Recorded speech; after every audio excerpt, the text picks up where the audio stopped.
राज हा पोरगी पाहायला गेला होता ना रे तू? हा चालू आहे ती चालू आहे मग काय जमलं का नाही?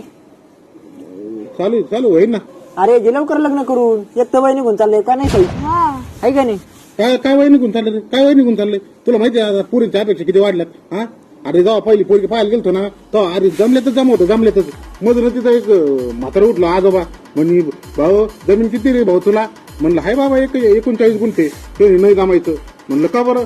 ते आमच्या 40 गुंठे जमीन असल्याशिवाय आम्ही पोरगी देत नाही. म्हणलं जाऊ दे आता जुळत आलंय करून घ्यावं लग्न. तर तुम्ही बागायती 39 गुंठे तुम्ही घेतली 1.5 एकर जिरायची आणि नंतर आला म्हणे भाऊ पाणीच नाही तो जमिनी.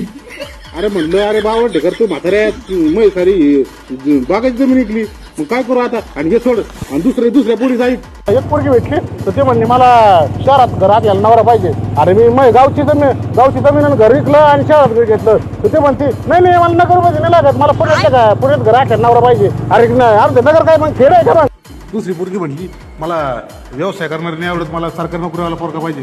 मग मी माझा व्यवसाय बंद करून सरकारी नोकरीसाठी अभ्यासाला सुरुवात केली आणि तिने मध्ये शार्क टँक पाहिला आणि मला म्हणती नाही आता मला व्यवसाय करणारे पोरं पाहिजे. म्हणजे अशा करतात पुरी तो काय तो झाला मामाच्या पोरी स्वप्न तो आम्हाला तू बस बरं झालं तुला लग्न नाही झालं लग्न आता समजा तुला